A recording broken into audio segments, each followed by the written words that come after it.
મિત્રો, આજે હું તમને એક એવું સત્ય કહેવા માંગુ છું જે કદાચ તમને અંદરથી હચમચાવી દેશે. તમે એક એવા યુદ્ધમાં ઉતરી ગયા છો જે તમે ક્યારેય જીતી શકવાના નથી. કેમ? કારણ કે તમે એવી વ્યક્તિ સામે યુદ્ધ હારી રહ્યા છો જે અસ્તિત્વમાં જ નથી. આપણે એક એવી દુનિયામાં જીવી રહ્યા છીએ જ્યાં આપણે આપણી આંતરિક શાંતિનો વેપાર કરી રહ્યા છીએ. કોની સામે?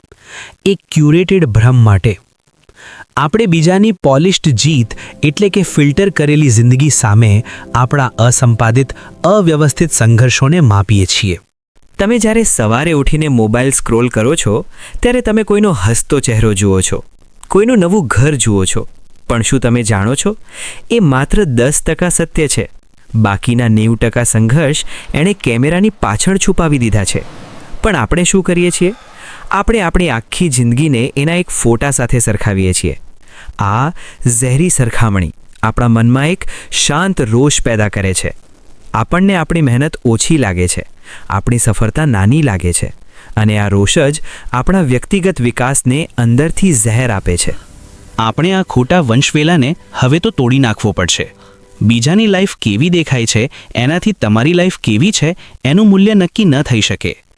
આપણે ફિલ્ટર કરેલી વાસ્તવિકતાની ભ્રામક તેજસ્વીતામાં એટલા અંજાઈ ગયા છીએ કે આપણી અધિકૃત યાત્રા એટલે કે ઓથેન્ટિક જર્નીનું મૂલ્ય ભૂલી ગયા છીએ. યાદ રાખજો, તમારા સંઘર્ષો અનએડિટેડ છે અને એટલે જ એ સાચા છે.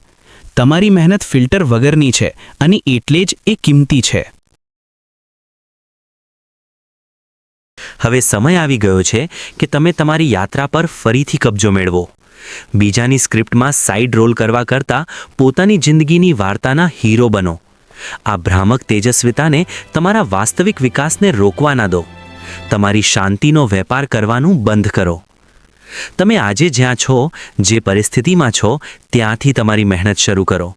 કારણ કે અસલી જીત એ નથી કે તમે બીજા કરતાં આગળ છો, પણ અસલી જીત એ છે કે તમે ગઈકાલના તમારા કરતાં આજે થોડા વધુ બહેતર છો. તો મિત્રો, આજથી જ આ ઝેરી સરખામણીના બંધન તોડી નાખો. તમારી જિંદગી પરફેક્ટ ના હોય તો ચાલશે, પણ એ વાસ્તવિક હોવી જોઈએ. જો આ વાત તમને સ્પર્શી ગઈ હોય તો નીચે કોમેન્ટમાં લખજો, હું મારી યાત્રાનો રાજા છું. આવા જ જીવનલક્ષી વિચારો માટે કથાલોક સાથે જોડાયેલા રહો.